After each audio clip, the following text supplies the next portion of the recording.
ZEE5 ಇರುವಾಗ ನೀವು ನಿಮ್ಮ ನೆಚ್ಚಿನ ಶೋಗಳನ್ನ ಎಂದಿಗೂ ಮಿಸ್ ಮಾಡಿಕೊಳ್ಳುವುದಿಲ್ಲ. ಅದು ಸಂಪೂರ್ಣ ಉಚಿತವಾಗಿ.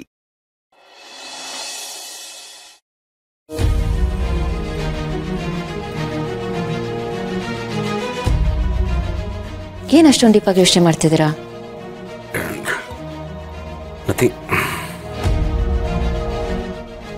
ಸೇಮ್.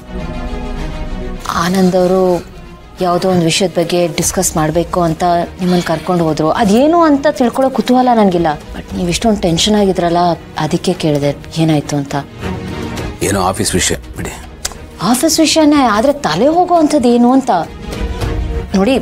ನಾನು ತುಂಬ ಅತಿಯಾಗಿ ಇನ್ವಾಲ್ವ್ ಆಗ್ತಿದ್ದೀನಿ, ಅಗತ್ಯಕ್ಕಿಂತ ಮೀರಿ ಮೂಗು ತೋರಿಸ್ತಿದ್ದೀನಿ ಅಂತ ಅನ್ಕೋಬೇಡಿ. ಆ ಥರ ನಿಮಗೆ ಅನ್ಸಿದ್ರೆ ನೀವೇನು ಹೇಳಬೇಡಿ. ಬಟ್ ಹೇಳಿದ್ರೆ ಟೆನ್ಷನ್ ಕಮ್ಮಿ ಆಗುತ್ತೆ, ಹಗುರ ಆಗ್ಬೋದು ಅಂತ ಹೇಳ್ತಾರೆ. Your choice.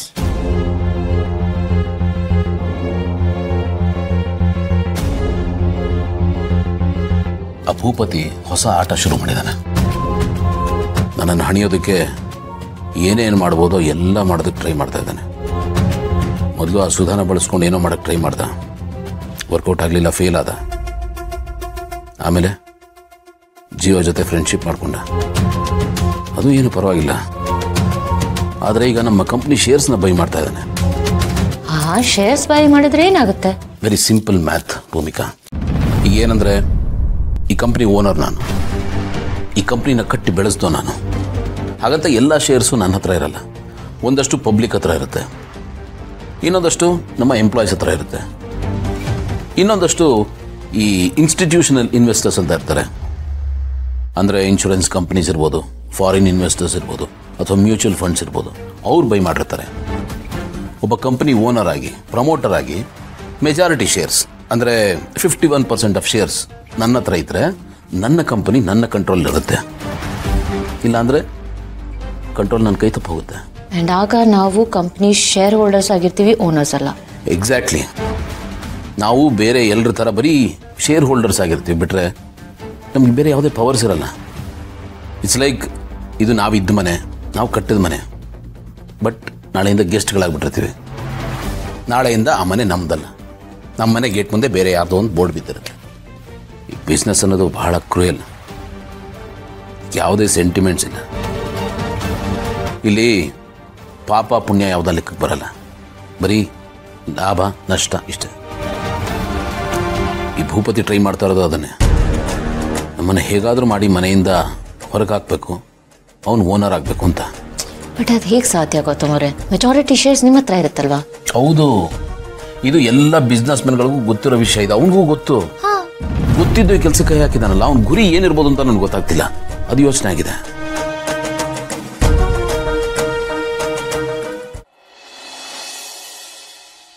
ಎಲ್ಲ ಬಂದ್ರಲ್ವಾ? ಹಾಂ ಸರ್, ಎಲ್ಲರೂ ಬಂದಿದ್ದಾರೆ. ಓಕೆ, ಹೇಳಿ, ಏನು ನಿಮ್ಮ ಕನ್ಸರ್ನು? ಸರ್, ಮಾರ್ಕೆಟ್ನಲ್ಲಿ ನಮ್ಮ ಕಂಪ್ನಿ ಶೇರ್ಸ್ನ ಒಬ್ಬನೇ ವ್ಯಕ್ತಿ ಬಲ್ಕ್ನಲ್ಲಿ ಪರ್ಚೇಸ್ ಮಾಡ್ತಾ ಇದ್ದಾನೆ. ಇದು ತುಂಬ ಸೀರಿಯಸ್ ಇಶ್ಯೂ ಸರ್. ಓಕೆ, ನಿಮಗೆಲ್ಲ ಈ ವಿಷಯ ಗೊತ್ತು, ಆದರೂ ಇನ್ನೊಂದ್ಸತಿ ಕ್ಲಾರಿಫೈ ಮಾಡಿಬಿಡ್ತೀನಿ. It's a family run business. ನಮ್ಮಪ್ಪ ಕಟ್ಟಿ ಬೆಳೆಸಿರೋ ಕಂಪನಿ ಇದು. ಸೊ ನಮ್ಮಪ್ಪನ ಹತ್ರ ಏನು ಮೆಜಾರಿಟಿ ಆಫ್ ಶೇರ್ಸ್ ಇತ್ತು 51%, ಅದಷ್ಟು ನನ್ನ ಪಾಲಿಗೆ ಬಂದಿದೆ, ಟ್ರಾನ್ಸ್ಫರ್ ಆಗಿದೆ. So don't worry, company safe ಆಗಿದೆ. ಯಾರೋ ಶೇರ್ಸ್ನೆಲ್ಲ ಬೈ ಮಾಡ್ತಾ ಇದ್ದಾರೆ ಅಂದರೆ ನೀವು ಯಾಕೆ ಅಷ್ಟೊಂದು ತಲೆ ಕೆಡಿಸ್ಕೊತಾ ಇದ್ದೀರಾ, ಪ್ಯಾನಿಕ್ ಆಗ್ತಾ ಇದ್ದೀರಾ? ಈಗ ಕಂಪ್ನಿ ಹೇಗೆ ನಡೀತಾ ಇದೆಯೋ ಮುಂದೆನೂ ಹಾಗೆ ನಡೆಯುತ್ತೆ, ಡೋಂಟ್ ವರಿ.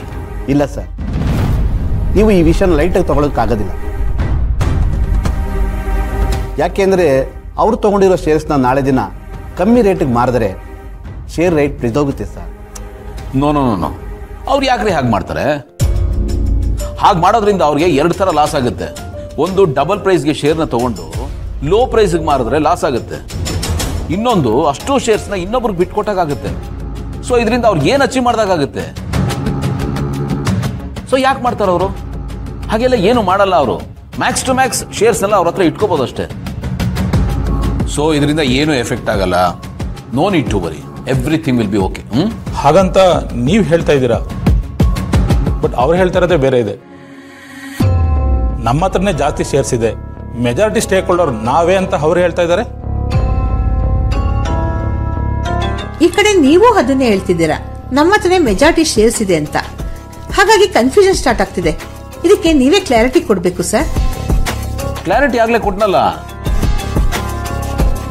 ನಾವು ಯಾವ ಶೇರ್ಸ್ನು ಮಾರ್ಕೊಂಡಿಲ್ಲ. ಮುಂಚೆ ಎಷ್ಟಿತ್ತೋ ಅದನ್ನೇ ಇಲ್ಲಿ ತನಕ ಮೇಂಟೈನ್ ಮಾಡ್ಕೊಂಡು ಬಂದಿದ್ದೀವಿ. So maximum number of shares ನಮ್ಮ ಫ್ಯಾಮಿಲಿ ಹತ್ರನೇ ಇದೆ. ಇದರಲ್ಲಿ ಭಯ ಪಡುವಂಥದ್ದೇನಿದೆ, ಪ್ಯಾನಿಕ್ ಆಗುವಂಥದ್ದೇನಿದೆ? ಸರ್, ನೀವು ಈ ರೀತಿ ಹೇಳ್ತಿದ್ದೀರಾ, ಮಾರ್ಕೆಟಲ್ಲಿ ಹರಿದಾಡ್ತಿರೋ ನ್ಯೂಸೇ ಬೇರೆ. ಸರ್, ನಾನು ಈ ಥರ ಹೇಳ್ತೀನಿ ಅಂತ ತಪ್ಪಾಗಿ ತಿಳ್ಕೊಳ್ಬೇಡಿ. ಹೊರಗಡೆ ಏನು ಮಾತಾಡ್ಕೊಳ್ತಿದ್ದಾರೆ ಗೊತ್ತಾ? ಕಂಪ್ನಿ ಪೊಸಿಷನ್ ಸ್ಟೇಬಲ್ ಇಲ್ಲ, ಮ್ಯಾನೇಜ್ಮೆಂಟ್ ಸರಿ ಇಲ್ಲ ಅಂತ ಮಾತಾಡ್ಕೊಳ್ತಿದ್ದಾರೆ.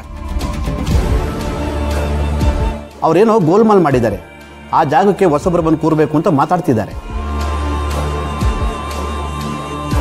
ನಿಮ್ಮ ಲೀಡರ್ಶಿಪ್ ಬಗ್ಗೆ ಇದ್ದ ನಂಬಿಕೆ ಕುಸಿತಿದೆ. ಸಮಥಿಂಗ್ ರಾಂಗ್ ಅನ್ನೋದು ಎಲ್ಲರ ಮನಸ್ಸಲ್ಲೂ ಇದೆ. ಸರ್, ಹೊರಗಡೆ ಏನು ಸರ್, ಪರ್ಸನಲಿ ನನಗೂ ಅದೇ ಡೌಟ್ ಇದೆ. ನನ್ನೊಬ್ಬನಿಗೆ ಅಲ್ಲ, ಎಲ್ರಿಗೂ ಅದೇ ಡೌಟ್ ಇದೆ. ನಿಮ್ಮನ್ನು ಈ ಕಂಪ್ನಿನ ನಂಬಿ ಸಾವಿರಾರು ಜನ ಇನ್ವೆಸ್ಟ್ ಮಾಡಿದ್ದಾರೆ ಸರ್. ನಿಮಗೆ ಇದನ್ನು ನಡೆಸ್ಕೊಂಡು ಹೋಗೋದು ಕಷ್ಟ ಆದರೆ ನಿಮ್ಮ ಜಾಗಕ್ಕೆ ಇನ್ನೊಬ್ಬರನ್ನ ಕರ್ಕೊಂಡ್ಬಂದು ಕೂರಿಸ್ಬೋದು. ಹೌದು, ಆಗ ಎಲ್ಲ ಕನ್ಫ್ಯೂಷನ್ಸ್ಗೂ ಪೊಲೀಸ್ ಸ್ಟಾಪ್ ಬೀಳುತ್ತೆ, ಇನ್ವೆಸ್ಟರ್ಸ್ಗೂ ಕಾನ್ಫಿಡೆನ್ಸ್ ಬರುತ್ತೆ. ಏನು ಮಾತಾಡ್ತಾ ಇದ್ದೀರಿ ನೀವು? ಈ ಕಂಪ್ನಿ ಕಟ್ಟು ಬೆಳೆಸಿದ್ದೆ ಇವ್ರ ಫ್ಯಾಮಿಲಿಯವ್ರ ಪರಿಶ್ರಮ ಇದೆ ಇದರಲ್ಲಿ. ಅಂಥದ್ರಲ್ಲಿ ಅದನ್ನು ಬೇರೆಯವ್ರಿಗೆ ಹೇಗೆ ಬಿಟ್ಕೊಡೋಕ್ಕಾಗುತ್ತೆ ಹೇಳಿ? ರೀ, ಯಾವುದೋ ಗಾಸಿಪ್ನೆಲ್ಲ ತಲೆಯಲ್ಲಿಟ್ಕೊಂಡು ಇವ್ರ ಮೇಲೆ ಆರೋಪ ಮಾಡಕ್ಕೆ ಬರಬೇಡಿ. ಇವ್ರ ಲೀಡರ್ಶಿಪ್ ಮೇಲೆ ಡೌಟ್ ಪಡ್ತಾ ಇದ್ರಲ್ಲ ನೀವು. ಏನ್ರಿ ಹೇಳ್ಬೇಕು ನಿಮ್ಗೆ ರೀ? ಆಗ್ಲಿಂದ ಹೇಳ್ತಾನೆ ಇದ್ರಲ್ಲ ಸರ್, ಕಂಪ್ನಿ ಪ್ರಮೋಟರ್ ಆಗಿ ಮೆಜಾರಿಟಿ ಆಫ್ ದಿ ಶೇರ್ಸು ಇವ್ರ ಹತ್ರನೇ ಇದೆಯಪ್ಪ. ಅದ್ರ ಮೇಲೆ ದಯವಿಟ್ಟು ಯಾರು ಡೌಟ್ ಪಡಬೇಡಿ. ಈ ಗಾಳಿ ಸುದ್ದಿನೆಲ್ಲ ತಲೆಯಿಂದ ತೆಗೆದು ಹಾಕಿ ಅಂಥದ್ದು ಏನೂ ಇಲ್ಲ. ಓಕೆ ನೋಡಿ, ನಾನು ಹೇಳಬೇಕಾಗಿರೋದನ್ನೆಲ್ಲ ಹೇಳಿದ್ದೀನಿ.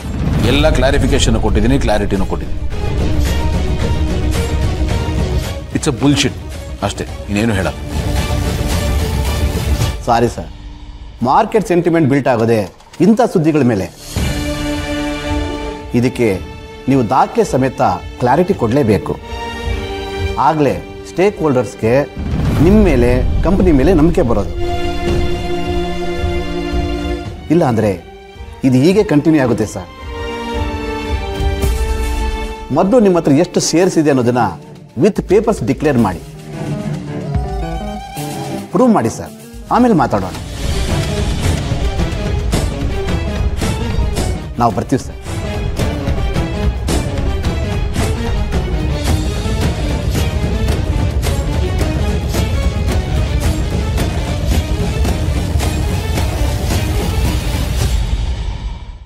ZEE5 ಆಪ್ ಡೌನ್ಲೋಡ್ ಮಾಡಿ ಎಲ್ಲಾ ಸಂಚಿಕೆಗಳನ್ನು ಸಂಪೂರ್ಣ ಉಚಿತವಾಗಿ ನೋಡಿ.